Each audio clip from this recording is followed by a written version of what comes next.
Olá, seja bem-vindo ao Notícias em Debate, que hoje vai falar sobre saúde bucal. Muita gente já ouviu dizer que a saúde começa pela boca. Será que na nossa boca tem explicação para a causa de diversas outras doenças? Quem explica isso para a gente é o Luiz Arias, que é mestre e doutor pela Faculdade da USP, ortodontista e acupunturista. Boa noite, doutor, bem-vindo. Boa noite, Roberta, tudo bem? Tudo bem? Vamos lá, será que algumas doenças não relacionadas à boca, por exemplo, cárie, gengivite, algumas outras doenças, elas podem realmente começar pela boca? Sim, elas podem aparecer os primeiros sinais na boca. Então, por exemplo, o sarampo, que é uma doença epidêmica, endêmica, o primeiro sinal que tem é o sinal de Koplik, que é uma mancha que aparece na boca. E a gente consegue fazer um diagnóstico precoce disso. Algumas outras doenças hematológicas, por exemplo, leucemia, você consegue perceber algumas alterações na gengiva e você consegue encaminhar para o médico para fazer um diagnóstico mais preciso. Tive um caso, alguns anos atrás, de um paciente que apareceu no meu consultório, está fazendo tratamento ortodôntico, e uma gengiva muito estranha, muito branca e sangrante. E aí eu conversei com a mãe e falei, você precisa levar o seu filho no hematologista. A mãe ficou muito brava, achou que eu estava exagerando, que ele não tinha nada. Se falei, metendo não. em outra área da medicina, outra área. Né? Eu falei assim, não, você leve. Levou e depois ela ligou, pô, obrigado. Ele estava com começo de leucemia, está fazendo tratamento, se curou, graças a Deus. E a gente consegue fazer alguns diagnósticos. Várias doenças aparecem pela boca. Na medicina chinesa, o diagnóstico ele é feito pela análise do pulso radial e pela análise da língua. Então, pela língua, a gente consegue ver alteração em algumas doenças. Por exemplo, quando você tem uma febre, a língua fica totalmente despapilada, sem saburra, fica avermelhada. E aí você consegue ver tem alguma coisa errada. Que tem alguma coisa errada. E isso, normalmente, acontece antes de a doença estar totalmente manifestada. Então, são os primeiros sinais que vai ter alguma coisa alterada no seu corpo. Então, mas, na verdade, a boca ela acaba refletindo a doença em algum local do corpo, não que ela comece na boca, né? Sim. Agora, tem algumas outras doenças que podem começar na boca, né? Então, por exemplo, tem algumas doenças fúngicas que, por exemplo, a úlcera de Bauru, né, que é provocada por colocar gravetos na boca, né? Essa doença é uma doença grave e ela começa pela boca, né? A boca, ela é o primeiro contato que o ser humano tem com o mundo. Ela vai ser por onde ela vai se alimentar, por onde ela vai pedir para se alimentar, ela vai gritar, berrar, por onde ela vai começar a dar a primeira respirada, ela respira. É pela boca que acontece tudo. O primeiro contato do mundo ocorre pela boca. E esse contato sempre persiste, né? A gente percebe sabores, gostos, texturas pela boca. A gente fala quando a criança está em desenvolvimento que ela está na fase oral. Sim. Quer dizer, além de ser, obviamente, uma fase muito importante no crescimento e no desenvolvimento do ser humano, quer dizer que essa fase ela nunca é finalizada. Não, a gente sempre usa a boca. Às vezes a gente começa a usar menos, né? Ela então, pode não ser predominante, né? Exatamente. Por exemplo, a gente tem alguns alimentos que a gente começa a não gostar. Por exemplo, os sabores amargos, ácidos. Ah, não gosto. Por quê? Porque a predominância nas papilas gustativas são papilas gustativas para o sabor doce e salgado, que são os sabores mais comuns que nós temos. Então, às vezes a gente deixa de perceber alguns sabores porque não experimenta, porque não usa a boca. Como uma criança, por exemplo, que está toda hora colocando coisas na boca, vendo, sentindo e tendo seu desenvolvimento, aprendendo. Né? Agora, esse ponto que o senhor acabou de tocar, às vezes a gente não gosta de alguns determinados alimentos porque não tem esse esforço, né? Não é utilizada essa área. Existe alguma técnica que possa desenvolver o gosto por alguns alimentos que antes a gente não comia? Sim, tem. Principalmente, assim, quando você quiser experimentar um alimento que você não gosta, deixa um pouco de água gelada na boca, que você vai paralisar a maioria das papilas que tem na boca. Essa maioria de papilas gustativas são salgadas e doces, para doce. Então, na hora que você anestesia, na hora que vai saindo aquela anestesia provocada pelo gelado, você consegue sentir o sabor sem interferência do que é bom, do que é o salgado e o doce. O Porque, na verdade, a predominância do salgado e doce é uma predominância evolutiva, né? Por quê? Porque até pouco tempo atrás não existia luz elétrica, então não tinha geladeira. Para conservar o alimento, a gente precisava salgar o alimento, a carne precisava ser salgada. Então a gente tem essa predominância de sentir o sabor salgado. E o doce era exatamente para tirar o gosto do salgado. Exagero então do era salgado. sempre comum ter o salgado e junto com o doce, a sobremesa, né? Então isso vem de uma influência evolutiva, não só de você gostar ou não.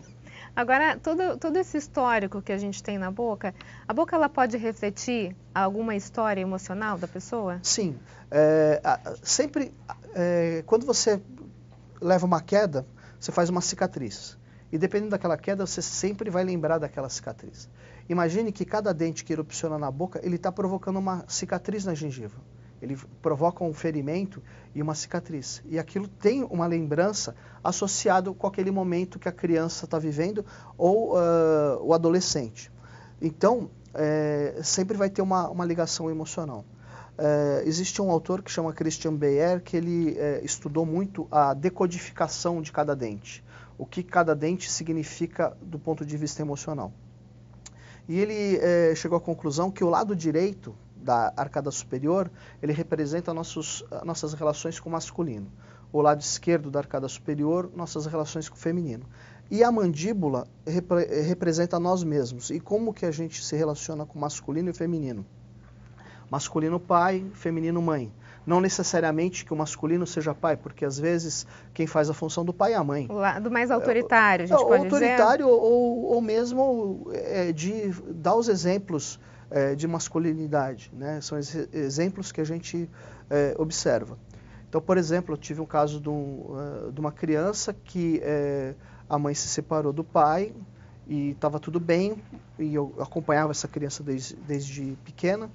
E quando o pai mudou de cidade, e agora eles se veem a cada 2 vezes por ano, ele desenvolveu uma mordida cruzada do lado direito, por causa desse relacionamento que ele não... Então, isso pode ser causa emocional. Pode ser causa emocional. E aí você precisa tratar os dois, tanto a causa emocional quanto a causa física que está sendo provocada pela boca. Agora, você consegue fazer esse diagnóstico só batendo o olho na pessoa enquanto ela fala? Por exemplo, estou falando contigo que está me analisando? já analisei, né? Dá medo esses negócios. Não, você sempre faz, né? Essa análise, a gente reflete tudo que a gente é, né? Então, essa análise de como você anda, do jeito que você se coloca, do jeito que fala, do jeito que articula as palavras, a gente consegue perceber. A minha área é odontologia, então eu percebo mais do jeito que você está falando do que do jeito que você anda. Muito embora eu consiga Uma pessoa, por exemplo, que usou aparelho, sim, mesmo assim você consegue identificar os problemas da infância pelo posicionamento dentário, não? Sim, dá para identificar alguma coisa, dá para saber, né, que a pessoa usou o aparelho ou não, dá para saber o que foi feito, como que foi feito. Só batendo o olho. Só batendo o olho. E aí a gente consegue fazer um diagnóstico, né? Você já chegou no seu consultório alguém que começou a falar, doutor, eu estou com um problema no dente, estou sentindo esse lado, e aí você pescou que o problema não era no dente, sim, era emocional e já foi para outro lado? Várias vezes. Às vezes a pessoa tem uma dentição perfeita, não tem nada na boca. Os dentes absolutamente íntegros. Aí tem que o dente tem uma cárie enorme e acaba dando canal, tratamento odontológico, e você não entende, pô, ele comeu açúcar só daquele lado? Ele bota a bala ali? Não. Então aí a gente vai relacionar isso com... Cada dente tem uma relação com uma função do corpo, com uma emoção. Então a gente consegue trazer em cima disso o que está acontecendo. Um problema mais específico, né? Um problema mais específico. Tá ok, então no próximo bloco a gente continua a falar sobre saúde bucal. Nós voltamos em instantes. Até já. Notícias em Debate está de volta. O nosso assunto de hoje é saúde bucal e a gente conversa com o Dr. Luiz Arias, que é mestre e doutor pela Faculdade da USP, ortodontista e acupunturista. Doutor, eu gostaria de começar agora esse bloco falando sobre um modelo de tratamento, enfim, não sei exatamente o que é a biocibernética. Biocibernética bucal, né? A biocibernética bucal, ela é uma filosofia de tratamento. Ela não é uma especialidade odontológica, mas é um modo de como você olhar para o seu paciente e pensar para atendê-lo. Por que é biocibernética, né? Bio de vida, cibernética vem de comunicação. Então, aquilo que eu estava te falando no outro bloco, cada dente, na hora que erupciona, ele provoca uma cicatriz. Essa cicatriz provoca uma impressão na gengiva, como se fosse um teclado, né? Um teclado virtual, né? Então, esse teclado vai provocar uma informação no cérebro que vai ficar marcada lá. Então, tá o teu bebê lá engatinhando e você dá um berro com ele por qualquer motivo, e naquele momento está nascendo um dente, aquilo ali vai ficar marcado naquela criança. A biocibernética bucal, ela também procura observar o desenvolvimento da postura da criança. A boca, ela estabelece o eixo vertical da espécie. Então, sem a boca estar em posição, a criança não consegue ficar em pé. Então, normalmente, a criança só vai ficar em pé quando ela tem erupção dos incisivos inferiores, que são os primeiros dentes de leite que erupcionam. Se ela não tem isso, ela não tem ainda maturidade para... Os dois primeiros aqui da frente. Não tem maturidade ainda para ficar de pé. E às vezes a gente acaba forçando, botando aquela andador. História do andador, de colocar o bebê, acha bonitinho, ele vai treinando isso, então acaba prejudicando o desenvolvimento. Prejudica o desenvolvimento. Porque só quando ela está com os dentes no local é que ela tem condições para isso. É claro que às vezes existem problemas que a criança não erupcionou o dente e vai andar antes do dente, mas o normal, o fisiológico, é que os dentes se desenvolvam antes da criança levantar. Porque ela ergue a cabeça, fica em pé e estabelece esse eixo vertical. E toda a sequência de erupção dos dentes, vai estabelecendo o modo da criança ficar ereta. Agora, existe um período adequado? Tem crianças em que os dentes começam a nascer com 4 meses, outras com 6 meses. De 6 a 9 meses é o normal. Né? 4 meses, o que quer dizer? Está adiantado, né? Tá adiantado. Então, isso tudo vai adiantar uma série de coisas. E vai adiantar lá na frente também, né? Então, se for uma menina, ela vai menstruar antes. Menopausa antes também. Tudo isso vai ter essa alteração. Hoje eu prefiro falar, em vez de falar de biocibernética bucal, eu prefiro falar em ortodontia biofuncional. Por quê? Porque a biocibernética bucal, ela traz para o paciente uma imagem de usar um aparelho removível, um aparelho móvel que fica caindo da boca. E hoje em dia, com as modernas técnicas de ortodontia e de ortopedia funcional, isso não é mais necessário. A gente consegue, com ortodontia fixa, ter uma visão de biocibernética bucal, mesmo fazendo uma ortodontia fixa. Então a gente consegue integrar isso numa forma de pensamento, não uma especialidade, mas uma forma de pensamento que seria a ortodontia biofuncional. Agora, ela, claro, evoluiu muito rapidamente. Há anos atrás a gente tinha aquele freio de cavalo, né? Não se usa mais. Eu não uso, mas... Ainda tem gente que usa? Tem gente que usa. Mas é uma coisa que você começa... hoje, o que se sabe é que para a ortodontia funcional você precisa usar forças mais leves possíveis, com menos pressão possível, para ter um movimento que ele seja mais fisiológico, mais natural e mais duradouro. Porque o grande problema da ortodontia é realmente a recidiva. Sim, né? É verdade. Volta tudo, eu tive essa experiência. E essa recidiva tem muito a ver com aquilo que você estabelece para o teu corpo, com o teu biotipo funcional.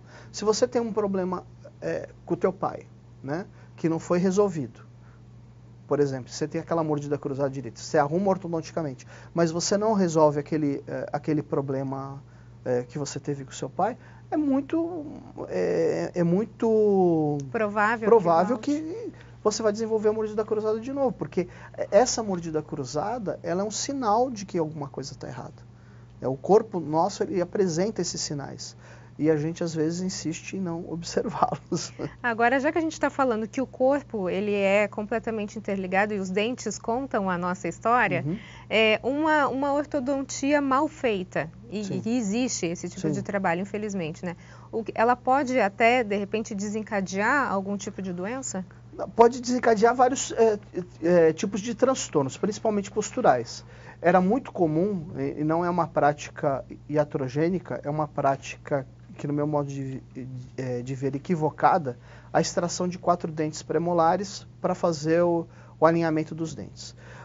Essa extração de 4 dentes, ela implica em vários problemas. Um problema de face, né, que a face fica mais para trás, um problema respiratório, um problema, isso só do ponto de vista odontológico.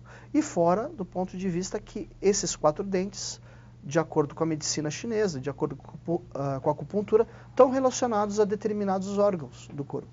Então, a gente não tem mais aqueles dentes para ver como que está o funcionamento daqueles órgãos. Não é o caso do siso, por exemplo, não, que se acha um dente, entre aspas, descartável? Não é descartável também. O siso ele tem uma importância grande, porque o siso, na hora que ele erupciona na boca, é quando a gente teria a nossa maturidade. O juízo. O juízo. Então, se tirou, por exemplo, já era. Eu não tenho os 4, nunca tive, eu não tenho juízo nenhum. Então, se tirou os 4, já era o juízo. Só que o que acontece? Às vezes, não tem como não tirar, porque o nosso desenvolvimento da nossa arcada, a gente não come o alimento que a gente comia 200 anos atrás. Então não tem um desenvolvimento de mandíbula, não tem um desenvolvimento de maxila e não tem espaço para ter esses dentes. Então às vezes é realmente necessário fazer a extração desses dentes. Mas quando é possível, o ideal é preservá-los. Eu tive um caso de uma paciente que ela tinha um dente do siso muito incluso, empurrando os outros dentes, e ela era uma pessoa muito depressiva. E por coincidência, né, na hora que a gente fez a extração desses dentes, ela passou a ser uma pessoa expansiva, alegre, feliz. Só por conta do dente. Sim, aí a gente fala assim, o que esse dente está relacionado na acupuntura? Ele está relacionado a um órgão, né, um meridiano, que é o meridiano do coração. E o meridiano do coração ele tem como principal desenvolvimento a alegria. Então, se você tem um bloqueio naquele meridiano, você vai ter um bloqueio na sua vida. Tá, e aí... Histórias de dente. No próximo bloco a gente continua a falar sobre saúde bucal. Nós voltamos em instantes. Até já. Notícias em Debate está de volta. O nosso assunto de hoje é saúde bucal e a gente conversa com o Dr. Luiz Arias, que é mestre e doutor pela Faculdade da USP, ortodontista e acupunturista. Doutora, a gente está falando sobre alguns efeitos e as histórias que o dente conta. Eu queria falar um pouquinho sobre a questão hormonal. As diferenças hormonais, um desequilíbrio hormonal, ele pode trazer alguma doença bucal? Pode.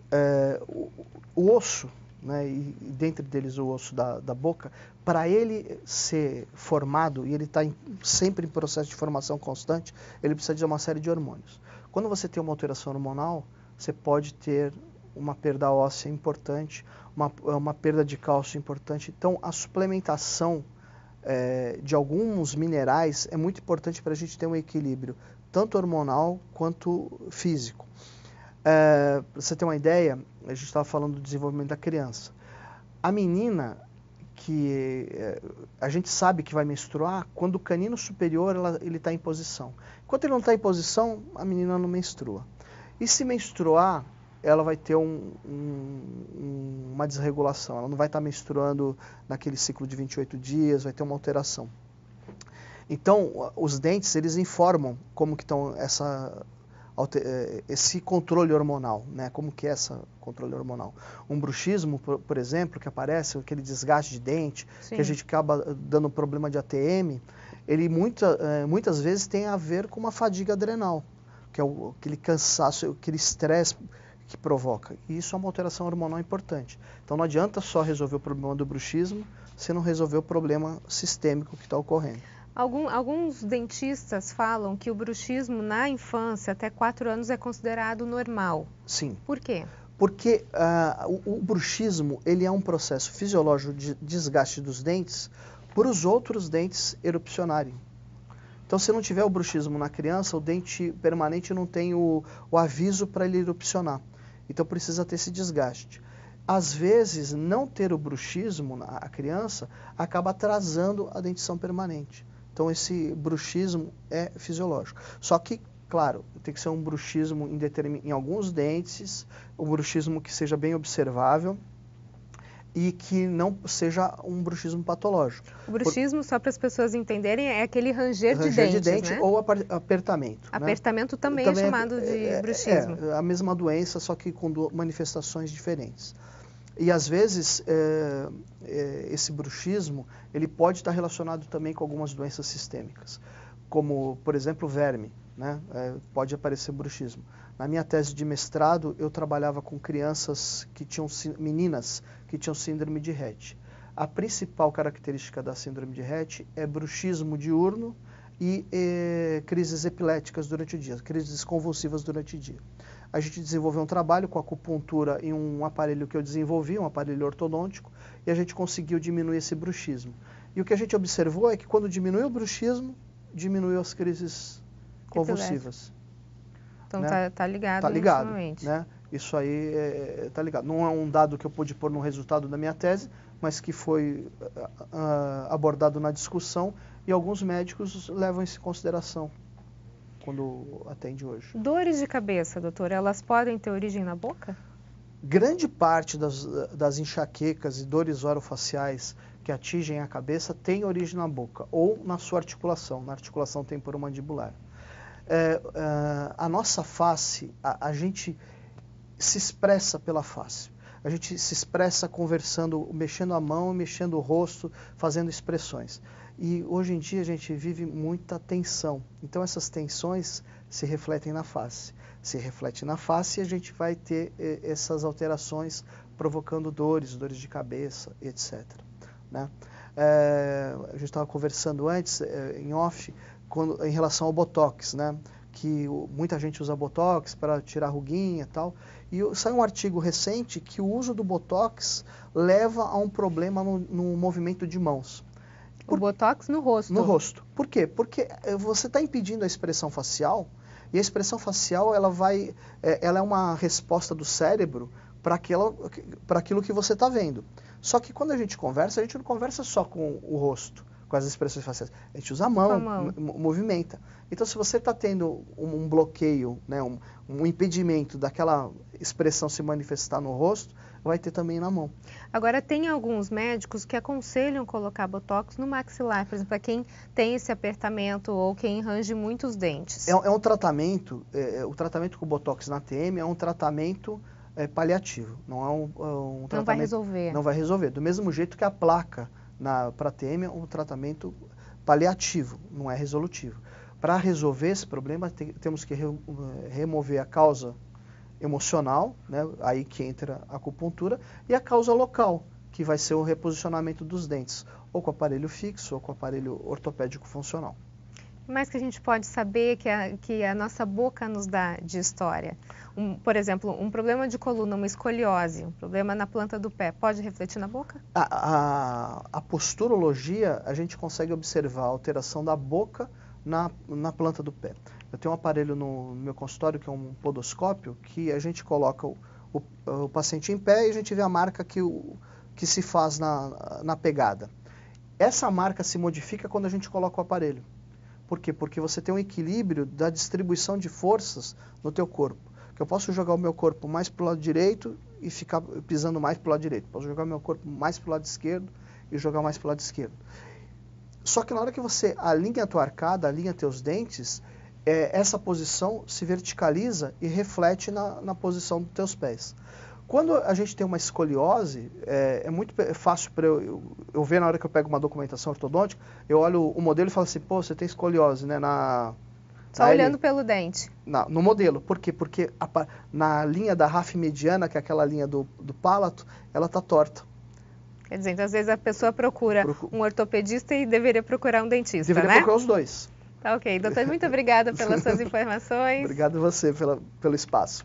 Notícias em Debate fica por aqui. Uma ótima noite para você. Até mais.